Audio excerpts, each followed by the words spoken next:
I was frosting cupcakes with my daughter when my phone buzzed, Mom. I wiped my hands, smiled, and answered, expecting holiday chatter. Instead, her voice came sharp, rehearsed, almost practiced. Claire, about Christmas. Your brother Ethan is bringing his girlfriend to meet the family, and she wants everything to look perfect. So, your kids can't come. They'd ruin the image. I froze. Lily was humming beside the tree she decorated herself. Crooked ornaments, too much tinsel, pure joy. Jacob was running around with a toy dinosaur, laughing like the world was good, and Mom called them a problem. I swallowed the sting and whispered, I understand, even though every part of me didn't. Then I hung up, hands shaking. The next morning, the doorbell shattered the silence. I opened it and there stood my entire family, furious.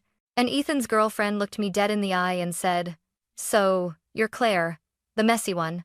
I'm Claire Thompson, 34, overworked, underrested, and apparently the messy one in my own family's narrative. But before everything exploded on that December morning, I used to think of myself as the reliable one. For years, I carried my family without even noticing the weight. When Dad got hit with a construction fine for building a deck without a permit, I paid it. When my brother Ethan destroyed his engine by never changing the oil, I bought him a used Honda and pretended it didn't make me drown financially for 6 months. When Mom wanted better lighting for her baking live streams, I bought her a ring light and set it up myself. And the subscriptions, God, Netflix, Hulu, Disney Plus, our shared phone plan, guess whose card they were quietly attached to? Mine. Always. Mine. No rush, sweetie. Family helps each other, Mom would say with a tone that made help sound like obligation. I used to believe her. Back then, I didn't realize there's a difference between helping and being drained dry. I didn't see I was becoming the designated problem solver, the emergency wallet, the person expected to clean up everyone else's mess while raising 2 kids alone and working from a kitchen table covered in crayons. But the thing about being used is, you usually don't see it until the moment someone tries to take one thing too many. And this year, what they tried to take was my children. That was the moment everything finally snapped. That night, after Mom told me my kids didn't fit the image, I didn't sleep. I lay on my couch, staring at the ceiling while the living room glowed faintly from the cheap string lights. Lily insisted we keep on. I kept replaying the words in my head. Your kids would ruin the perfect image. As if Lily's crooked paper stars and Jacob's dinosaur footprints on the carpet were something to be ashamed of. As if joy needed to be color-coordinated and silent. Around 1 a.m., I got up and walked through the apartment. The ornaments Lily hung were clumped together, mostly at her height. Jacob's craft projects were taped all over the wall, uneven, bright, chaotic. But standing there, in the quiet glow of mismatched Christmas lights, I felt something warm bloom in my chest. This was real. Not perfect, not staged, not curated for Instagram, but real. I didn't grow up with real. I grew up with staged smiles, forced poses, and a mom who cared more about how things looked than how they felt. I learned young that image mattered more than comfort, more than honesty, more than me. And now she wanted me to pass that curse on to my children. By morning, I was exhausted but calm until the doorbell rang like someone was trying to break it. I opened the door, and there they were. Mom, Dad, Ethan, and her. The new girlfriend. Blonde hair in a neat ponytail, beige coat, beige boots, beige personality, everything about her screamed minimalist influencer starter pack. Her name was Brianna, and I had only met her once. That time, she spent more time taking photos of her pancakes than actually eating them. The moment she stepped into my doorway, she looked past me into my apartment at the toys, the scribbled drawings, the lived-in mess, and her lips tightened almost invisibly. Then she said, all sugar and judgment, "Oh, so this is the chaos you bring into the family aesthetic?" And for the first time in years, I felt something inside me shift. Not guilt, not shame, but clarity. This wasn't just about Christmas. This was about control, and I was done being controlled. Mom pushed past me as if I were a doormat she'd wiped her shoes on 1,000 times before. Her eyes darted around my apartment, the toys, the craft paper, the half-finished school project on the table, and she sighed like the mess personally offended her. Claire, sweetheart, this is exactly what Ethan is worried about. Worried about what? I asked, crossing my arms. That your situation might overshadow things. My situation. Not my life. Not my children. My situation. Dad stepped in, rubbing his temples dramatically, as if my living room physically hurt him. Just listen to your mother, Claire. This Christmas is important. Then Ethan spoke. He always spoke like someone who expected applause. Look, Claire, Brianna's brand is taking off. The Christmas photo shoot will go on her profile and the sponsors page. Everything needs to look clean, minimal, cohesive. Cohesive. Brianna echoed, smiling like an Instagram filter. I stared at them, stunned. Are you seriously telling me my kids don't match your aesthetic? Silence. Thick. Guilty. Telling. Mom finally said it outright. Your kids are unpredictable. Loud.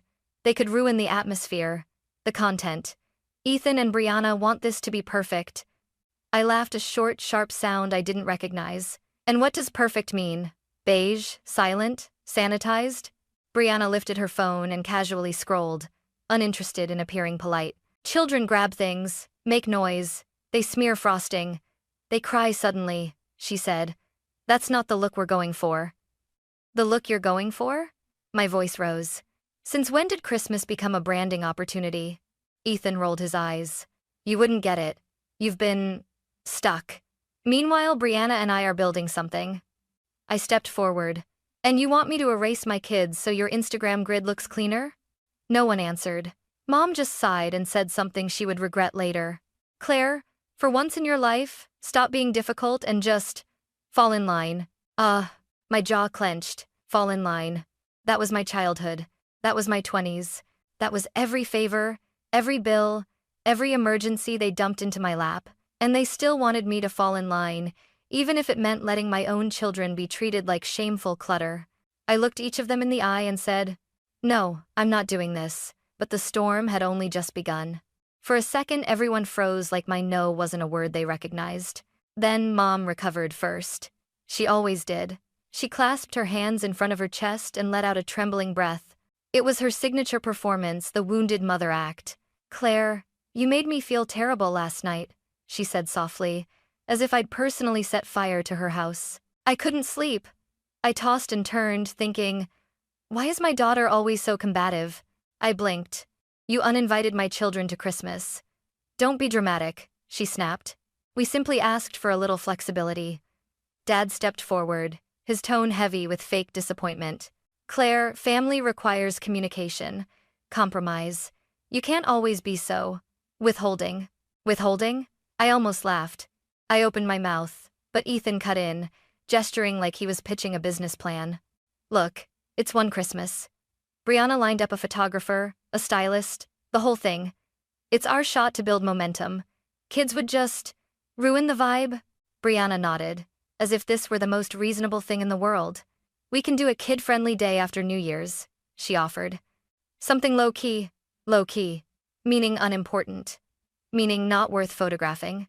Then the final blow came. Mom straightened her blouse, inhaled, and finally revealed the part they had really come here for. Well, since you'll be attending without the kids, we'd appreciate a little help with the financial burden. Hosting is expensive, Claire. I felt my stomach drop. How much? I asked quietly. Mom's eyes widened in fake shock. Oh, don't be crass. Then she said it anyway. 2,000. That would take the pressure off. I stared at her. $2,000. Dad stepped in quickly. It's not just for the party. It's support. Togetherness. You've always been generous. Brianna chimed in, bright as a blade.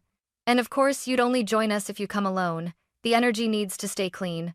I felt something burn under my skin, not sadness, not shock, but rage that had been waiting years for oxygen. Right then, Jacob shuffled into the hallway behind me, hair messy, holding his stuffed triceratops. He blinked at the four adults like they were some strange cold-weather creatures. Mommy, pancakes? He asked. Brianna's smile flickered, just for a second. I turned my body so Jacob couldn't see their expressions. Go sit, sweetheart, I whispered. Mommy will make some.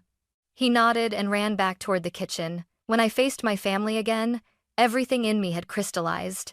Let me think, I said calmly. Mom pressed her lips together. Today would be best. We have deposits. Ethan lifted his chin. Friends don't let friends miss opportunities. Dad corrected him. Family, Ethan nodded proudly, like he'd invented the word. Right, I said, voice steady. Family. Then I slowly closed the door on all four of them, watching their faces disappear inch by inch. And the second the latch clicked, I felt my pulse hammering in my ears. Something had shifted. Irreversibly. The version of me who always said yes, always paid, always swallowed her discomfort so they didn't have to feel theirs, she was done. Completely. Finally, irrevocably done. I stood with my back against the closed door, feeling the solid weight of it as if it were the only barrier between my children and a world that kept trying to make them smaller.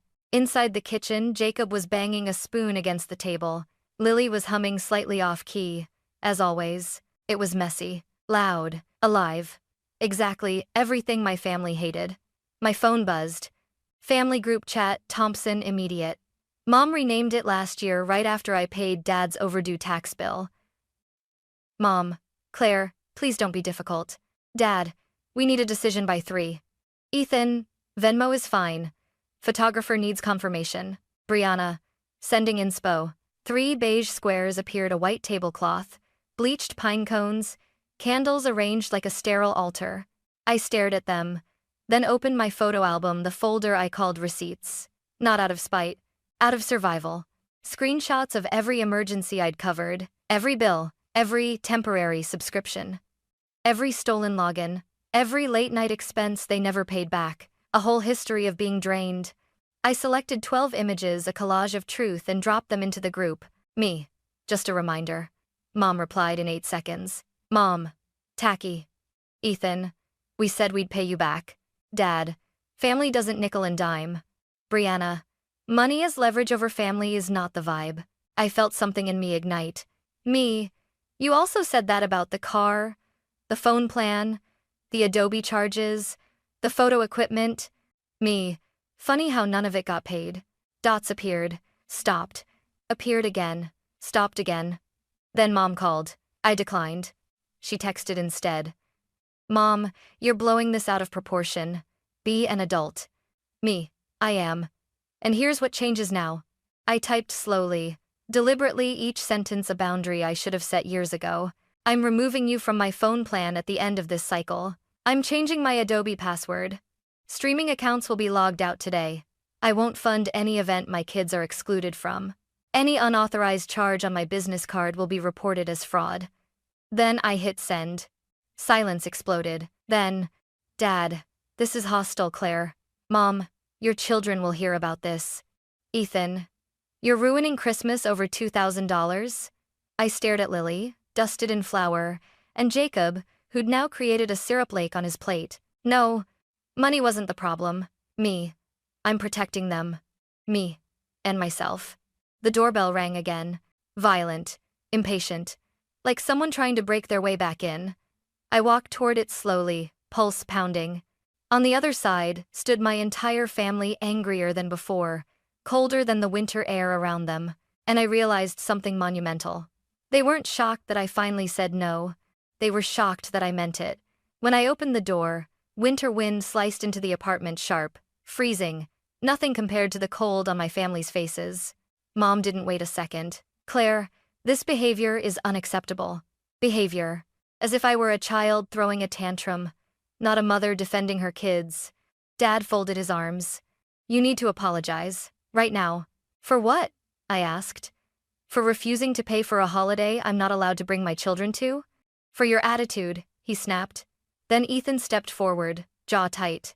Look, Claire, you're blowing things up. Brianna and I have a real opportunity here. A brand deal. This is important. Important. More important than my kids' feelings. More important than family. I felt my voice sharpen. I'm sorry your sponsorship requires my children to disappear. Brianna let out a soft laugh, the kind of laugh influencers use when they're about to be condescending. It's not personal, Claire. They're just distracting. Children are distracting, I said. That's what makes them human. Not for our content, she countered. Something in me cracked. You know what? I'm done talking about my kids like they're props you can crop out of a picture. Brianna blinked, caught off guard. Before she could answer, Lily peeked out from behind my legs, clutching a paintbrush with red glitter on it. Mommy, are we in trouble? My heart twisted. Mom's eyes widened. She clearly didn't want the aesthetic of this moment interrupted. "Sweetheart," I whispered, kneeling to Lily's height. "You're not in trouble. You didn't do anything wrong." But Lily's voice trembled. "Grandma said we're a lot." Everything inside me went silent, then roared. I stood up slowly, turning to face them with a steadiness that came from somewhere deeper than anger. It came from motherhood. "What did you say to my child?" I demanded. Mom stammered. I didn't mean." "No. Say it," I insisted. "Tell me exactly what you told her." Mom's cheeks flushed. "I only said you kids can be overwhelming." "Overwhelming," I repeated. "As in too much? As in wrong?" Brianna sighed impatiently. "Claire, please, you're making this dramatic. And you're making this cruel." Dad raised his voice. "If you don't calm down, Claire, we're leaving." "Then leave," I said. Mom gasped. "Claire Thompson, how dare you speak to us like— How dare you?" I snapped, finally letting the truth out. "Walk into my home and treat my children like inconveniences? How dare you ask me for $2,000 while calling my kids a problem? How dare you pretend you're the victims while I've spent years cleaning up your emergencies?" The silence was electric. Ethan muttered. "You're acting unhinged, and you're acting entitled," I shot back. He stepped forward, eyes blazing. "You're blowing up Christmas over a vibe." "No," I said firmly. "I'm ending a pattern." Then I pointed toward the hallway where Lily and Jacob watched with wide eyes. "If my kids aren't welcome, neither am I. If my kids are too loud, too messy, too real for your perfect picture, then I choose them. Every time." Mom's lips trembled. "You'll regret this, Claire." "No," I said, voice steady. "I'll regret every moment I stayed quiet." I moved to close the door.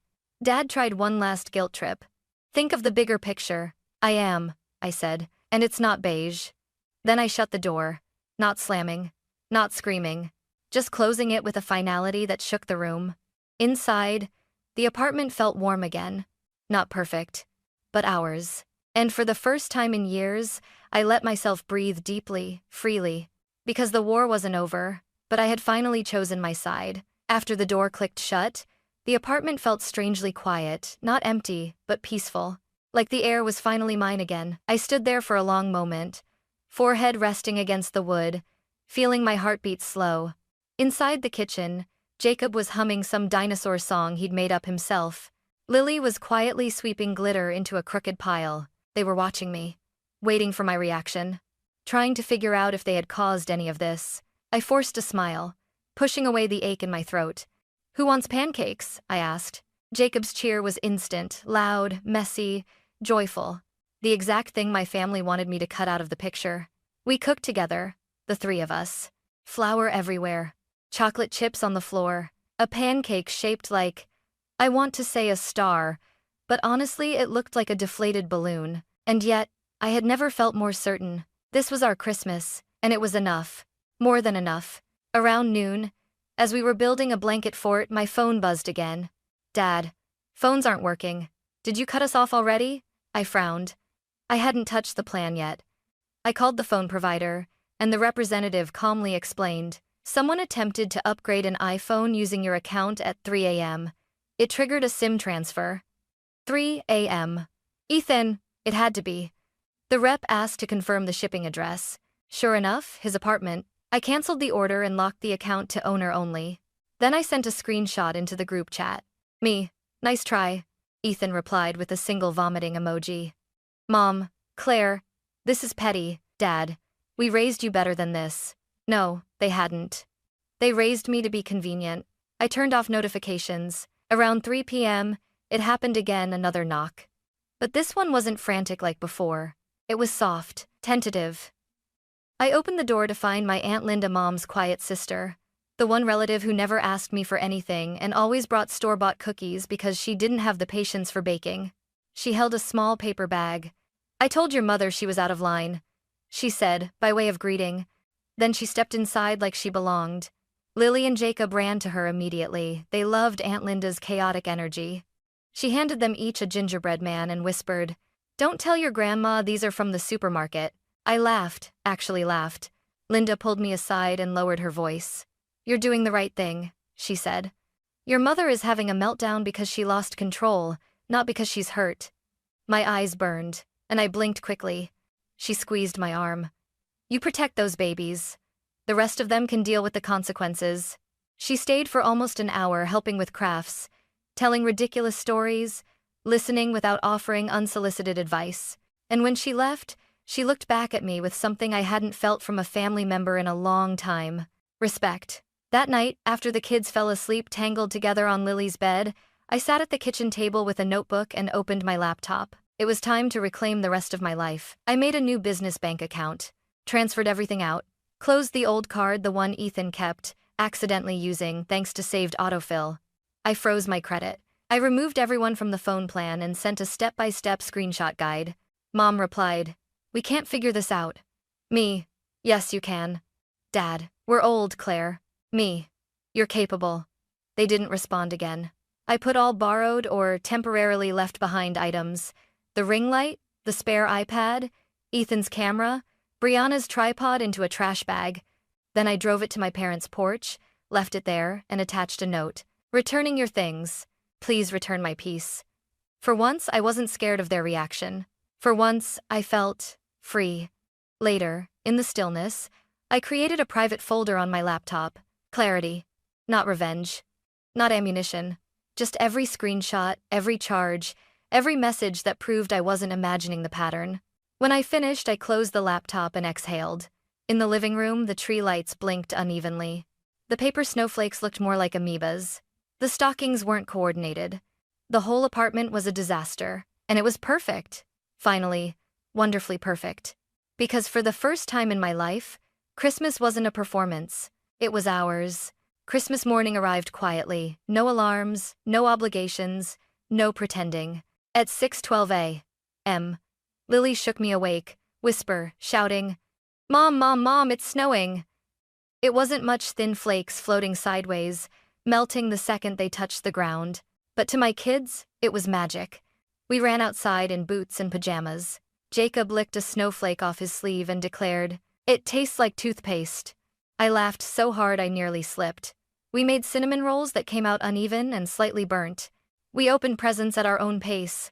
I took 2 photos, not for social media, not for anyone else, just for us. And as we sat on the floor surrounded by wrapping paper, something inside me softened. I didn't miss my family. I missed the version of them I once hoped they could be. Around noon, my phone buzzed. A text from Brianna. "For the record, I didn't know your family had been asking you for money.